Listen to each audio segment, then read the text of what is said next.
നമസ്കാരം. ഇതൊരു ചെറിയൊരു അൺബോക്സിങ് വീഡിയോ ആണ്. അൺബോക്സിങ് മാത്രമല്ല, ജസ്റ്റ് എൻ്റെ ഒരു യൂസർ എക്സ്പീരിയൻസും കൂടെ ഷെയർ ചെയ്യാം. യൂസർ എക്സ്പീരിയൻസ് എന്ന് പറഞ്ഞാൽ നമ്മൾ ഇത്തരത്തിലുള്ള ഹെഡ്സെറ്റ്സ്, ബ്ലൂടൂത്ത് ഹെഡ്സെറ്റ്സ് അത് വാങ്ങുമ്പോൾ ശ്രദ്ധിക്കേണ്ടത് കാര്യങ്ങൾ. ഇപ്പോൾ വാങ്ങുമ്പോൾ ശ്രദ്ധിക്കേണ്ടതെന്ന് പറഞ്ഞു കഴിഞ്ഞാൽ ഇവിടുത്തെ ബട്ടൺസ്, ഈ ബട്ടൺ ഞാനതൊന്ന് മറ്റൊരു ക്യാമറയിലും കൂടെ ഒന്ന് വ്യക്തമാക്കിയിട്ട് കാണിക്കാം. DJI വേർത്ത് ഒരു ക്യാമറയാണ് കേട്ടോ. ഇത്തരത്തിലുള്ള ഗോപ്രോയുടെക്കാളും എനിക്ക് കുറച്ചും കൂടെ ഇപ്പോൾ ഇഷ്ടം ഇതിനോടാണ്. അതിന് റീസൺ ഞാൻ പറയാം. അതിൻ്റെ ഒരു റിവ്യൂ വീഡിയോ നമുക്ക് ചെയ്യാം. ഇതുപോലെ ഫോക്കസ് ആവും. ഇതുപോലെ റബ്ബറായിട്ടുള്ള ബട്ടൺസ് ആണെന്നുണ്ടെങ്കിൽ അത് കഴിവതും നിങ്ങൾ വാങ്ങിക്കുന്നത് ഒഴിവാക്കണം. കാരണം ഇതുപോലത്തെ റബ്ബർ ബട്ടൺ ആണെന്നുണ്ടെങ്കിൽ കുറച്ച് നാൾ കഴിയുമ്പോഴത്തേക്ക്, കാരണം നമ്മളിത് കഴുത്തിൽ ഇടുന്നതുകൊണ്ട് തന്നെ നമ്മുടെ സ്വെറ്റൊക്കെ പിടിച്ചിട്ട് എപ്പോഴും ഇത് നനയാൻ സാധ്യതയുണ്ട്. അപ്പോൾ അതുകൊണ്ട് തന്നെ ഇത് വാട്ടർ റെസിസ്റ്റൻ്റ് ഒക്കെ തന്നെയാണ്. പക്ഷേ എങ്കിലും ഇതിങ്ങനെ ആ ഒരു ഈർപ്പം ഇതിൽ തട്ടിക്കഴിഞ്ഞാൽ ഉടൻ തന്നെ ഇതങ്ങ് ദ്രവിച്ചാണൊക്കെ അങ്ങ് ഇളകിപ്പോകും. അപ്പോൾ ഇതിൻ്റെ ഈ ബട്ടൺ ഇളകിപ്പോയതാണ്. ഞാനിതിപ്പോൾ ടെമ്പററി ആയിട്ട്, കാരണം എനിക്കൊരു സാധനം വാങ്ങിച്ചു കഴിഞ്ഞാൽ അതിൻ്റെ ഒരു പീരീഡ് ഓഫ് ടൈം വരെ യൂസ് ചെയ്തില്ലെങ്കിൽ അതെനിക്കൊരു വലിയൊരു ബുദ്ധിമുട്ടാണ്. കാരണം ഇത് വാറണ്ടി പീരീഡ് കഴിഞ്ഞിട്ടാണ് ഇങ്ങനെ സംഭവിച്ചത്. അപ്പോൾ അതുകൊണ്ട് ഞാൻ ഇത്തരത്തിൽ ജെല്ല്, അതായത് നമ്മുടെ സിലിക്കൺ ജെല്ല് കുറച്ചിങ്ങനെ ഒഴിച്ച് മോൾഡ് ചെയ്തെടുത്തിരിക്കുക. അപ്പോൾ തൽക്കാലം വർക്ക് ചെയ്യാനൊന്നും വേറെ കുഴപ്പമില്ല. ജസ്റ്റ് ഇതിന് ഇതുവരെ കംപ്ലൈൻ്റ് ഒന്നും വന്നിട്ടില്ല. ഏതാണ്ട് ഒരു വർഷത്തിൽ കൂടുതലായി. വേറെ പ്രശ്നങ്ങളൊന്നുമില്ല.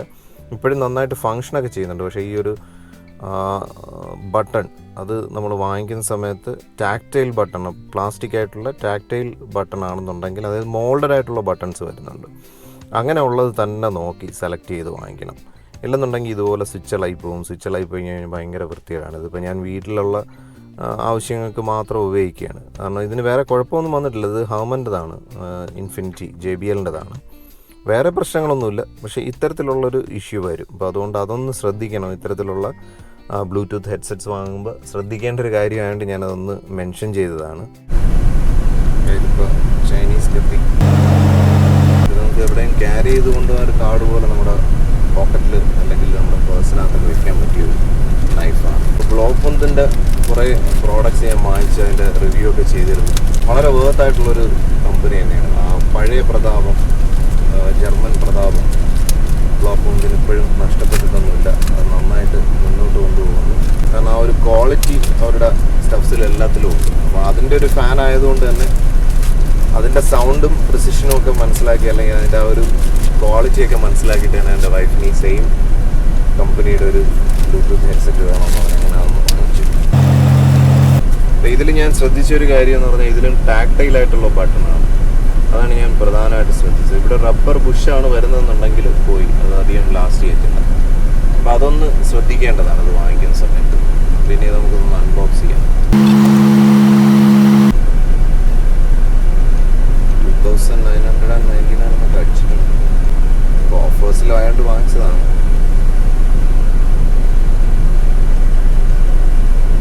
പക്ഷെ കണ്ടിട്ട് നല്ല ക്വാളിറ്റി ഒക്കെ ഉണ്ട്. ബ്ലൗപുങ്കിൻ്റേതായിട്ടുള്ള ഒരു ക്വാളിറ്റി ഇതിൽ എന്തായാലും ഉണ്ടാവും. അപ്പോൾ നമുക്കൊന്ന് അൺബോക്സ് ചെയ്യാം.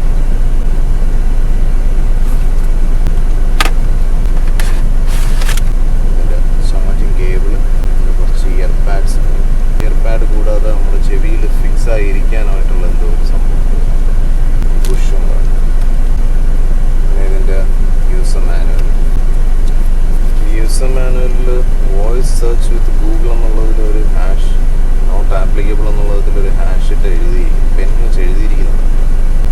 ഇനി ആരെങ്കിലും യൂസ് ചെയ്തിട്ട് തിരിച്ചയച്ചതുള്ളോ, അല്ലെങ്കിൽ അതിൻ്റെ ഒരു ലുക്കൊക്കെ കണ്ടിട്ട് അങ്ങനെ ഒരു ഇത് കാഴ്ചയിൽ നല്ല ക്വാളിറ്റിയൊക്കെ എനിക്ക് ഫീൽ ചെയ്തു. പിന്നെ ഇതിലെനിക്കൊരു അഡ്വാൻറ്റേജ് തോന്നിയെന്ന് പറഞ്ഞാൽ ഇവിടെ ഒരു റബ്ബർ ഹോൾഡറാണ് ഈ കൊടുത്തിരിക്കുന്നത്. കംപ്ലീറ്റ് ആയിട്ട് റബ്ബറല്ല, ഫൈബറാണ്. Yes, fibre ഹോൾഡറാണ്. ഇതിപ്പോൾ എൻ്റെ വൈഫ് യൂസ് ചെയ്തുകൊണ്ടിരിക്കുന്നതിൽ വന്നിട്ട് ഇവിടെ ഇങ്ങനെ അദ്ദേഹം അത് തിരിച്ചേ എടുത്തുള്ളൂ. കാരണം നമ്മൾ ഹെഡ്സെറ്റ് വരുമ്പോഴത്തേക്ക് അതിൽ ഒരു ഡയറക്ഷൻ കാണും. ഇതിൻ്റെ ഒരു ആംഗിൾ ഡയറക്റ്റ് ചെയ്തിരിക്കുമ്പോൾ തന്നെ അതിനകത്ത് എഴുതിയിരിക്കുന്നത് ലെഫ്റ്റോ റൈറ്റോ യൂസ് ചെയ്യേണ്ടതാണെന്ന് എഴുതിയിരിക്കും. ഇതിലങ്ങനെ ഒന്നും എഴുതിയിട്ടില്ല. എവിടെയെങ്കിലും കാണും ലെഫ്റ്റ് ആൻഡ് റൈറ്റ് എന്നുള്ളത് കൃത്യമായിട്ട് മെൻഷൻ ചെയ്തേക്കും. ഇത് ഞാൻ വാങ്ങിച്ച ഹെഡ്സെറ്റ്സിൻ്റെ അത്ര ഒരു ക്വാളിറ്റി ഒന്നും ഇതിൽ തോന്നുന്നില്ല. പക്ഷെങ്കിലും അയണാണ്, നല്ല സോളിഡ് ആയിട്ടുള്ള ബിൽറ്റാണ്. ഈ റൈറ്റ് ലെഫ്റ്റ് ഒന്നും എഴുതിയിട്ടില്ല അതിൽ. ഇത് മോസ്റ്റ് പ്രോബബ്ലി സ്പീക്കർ സംസാരിക്കുന്ന പാർട്ട് റൈറ്റ് സൈഡിലായിരിക്കും വരുന്നത്. ഇതിലത് മെൻഷൻ ചെയ്തിട്ടില്ല. മിക്കവാറും റൈറ്റ് സൈഡിലാണ് വരുന്നത്. അപ്പോൾ നമ്മളിങ്ങനെയാണ് ഇടുന്നത്. ഇതിലാണെങ്കിൽ നല്ല സ്റ്റേഡി ആയിട്ടുള്ള ഡിസൈനാണ്, പെട്ടെന്നൊന്നും പോകത്തില്ല. നമ്മൾ ഈ ഡോക്ടേഴ്സിൻ്റെയൊക്കെ സ്റ്റെത്ത് പോലെ അങ്ങ് കഴുത്തി കിടന്നു. പിന്നെ കുറച്ചും കൂടെ ഒരു ടഫായിട്ടുള്ള ഒരു ഡിസൈനാണ്, കുറച്ചും കൂടെ വലിയ സൈസുമാണ്. അപ്പോൾ എനിക്ക് തോന്നുന്നു ബാറ്ററിയുടെ കപ്പാസിറ്റി കണ്ട് 16 hours ആണ്ട് ഇതിൽ പറയുന്നുണ്ട്.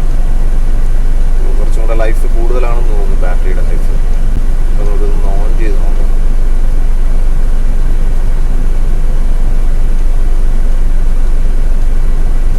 ലോങ് പ്രസ് ആയിരിക്കും.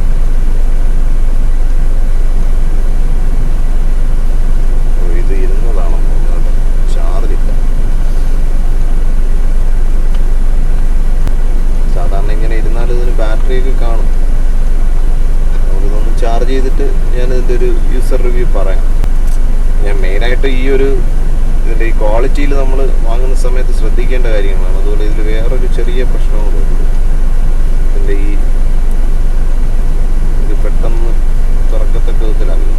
സോ ഇപ്പോൾ ബ്ലൗപുങ്കിൻ്റെ ഈ ഒരു സാധനം അത്രയ്ക്ക് അങ്ങോട്ട് വെറുത്തൊന്നുമല്ല, എങ്കിലും ഓക്കെ. ഇനി ഇതിൻ്റെ സൗണ്ട് ക്വാളിറ്റിയാണ് നമ്മൾ ശരിക്കും ഇതിൻ്റെ സൗണ്ട് ക്വാളിറ്റി ഫോക്കസ് ചെയ്തിട്ട് ഞാൻ വാങ്ങിച്ച ഹെഡ്സെറ്റ്സിൻ്റെയൊക്കെ സൗണ്ട് ക്വാളിറ്റി, അതിൻ്റെ ഒരു ട്രൂ ബാസ് എന്ന് പറഞ്ഞാൽ ശരിക്കും നല്ല നല്ല ഇടിയൊക്കെ നന്നായിട്ട് അറിയാൻ പറ്റുന്നുണ്ട്. നല്ല ബാസ് എഫക്റ്റ് ഉണ്ട്. അപ്പോൾ അത് വെച്ചിട്ടാണ് ഇത് തന്നെ വാങ്ങാമെന്നുള്ളൊരു കൺക്ലൂഷനിലെത്തിയത്. പക്ഷേ എങ്കിൽ ഇതിൻ്റെ ഈ അടപ്പൊക്കെ എനിക്ക് ഇത്ര ഒരു സുഖമായിട്ട് തോന്നില്ല. കാരണം ഇത് നമ്മളിങ്ങനെ കുത്തി വലിച്ചൊക്കെ എടുക്കുമ്പോഴത്തേക്ക് ഒരു 10 തവണ എടുക്കുമ്പോഴത്തേക്ക് അതിൻ്റെ റബ്ബർ ബുഷ് തീരുമാനമാവും. അപ്പോൾ ഇതിൽ ഇത്രയും നാൾ യൂസ് ചെയ്തിട്ട് പോലും ഇവിടെ ഇങ്ങനെ ഒരു ചെറിയൊരു പ്രൊജക്ഷൻ ഉണ്ടാവും. അത് നമുക്കിങ്ങനെ ഈസി ആയിട്ട് തുറക്കാൻ പറ്റും. അതുപോലെ ഇതിലത് പ്ലാസ്റ്റിക്കോ റബ്ബറല്ല, റബ്ബർ തന്നെ. പക്ഷെ എന്നാലും കുറച്ചും കൂടെ ക്വാളിറ്റി ഉണ്ട്. ഇപ്പം ഞാൻ ഇത്രയും കെയർ ചെയ്താണ് ഇത് തുറക്കുന്നത്. പക്ഷെ എൻ്റെ വൈഫ് ഇത്രയും കെയർ ചെയ്യത്തില്ല. അപ്പം എന്തായാലും അധികം നാൾ ഇതും ഓടുന്ന ലക്ഷണമൊന്നും കാണുന്നില്ല. പിന്നെ ഈ ചാർജ് കുറച്ചെങ്കിലും നിൽക്കാതെ വരുന്നതിൽ എനിക്ക് വളരെ പോറായിട്ട് തോന്നുന്നു. കാരണം എത്ര നാളിത് ഇരുന്ന പ്രോഡക്റ്റാണ്, ഇനി എല്ലാവരും യൂസ് ചെയ്തതാണോ എന്ന് അറിയാൻ വയ്യ. അങ്ങനെ വരാറില്ല. ഇമ്പോർട്ട് ചെയ്തിട്ട് കുറച്ച് നാൾ ഇരുന്നുകൊണ്ടായിരിക്കും ഇങ്ങനെയൊക്കെ ബാറ്ററി കഴിഞ്ഞു പോയത്. Standby time 300 hours, play time 15 hours. Standby time എന്ന് പറഞ്ഞാൽ ബാക്കപ്പ് ടൈമിംഗ് ആണ്. അത് വെറുതെ ഓഫ് ചെയ്ത് വെച്ചിരുന്നാലും 300 hours വരെ ഇതിന് ബാക്കപ്പ് കിട്ടേണ്ടതാണ്. 220 mAh ബാറ്ററിയാണ് ഇതിനകത്ത് പ്ലേസ് ചെയ്തിരിക്കുന്നത്. ഇവിടെ ആയിരിക്കാം, അല്ലെങ്കിൽ ഇവിടെ ആയിരിക്കും.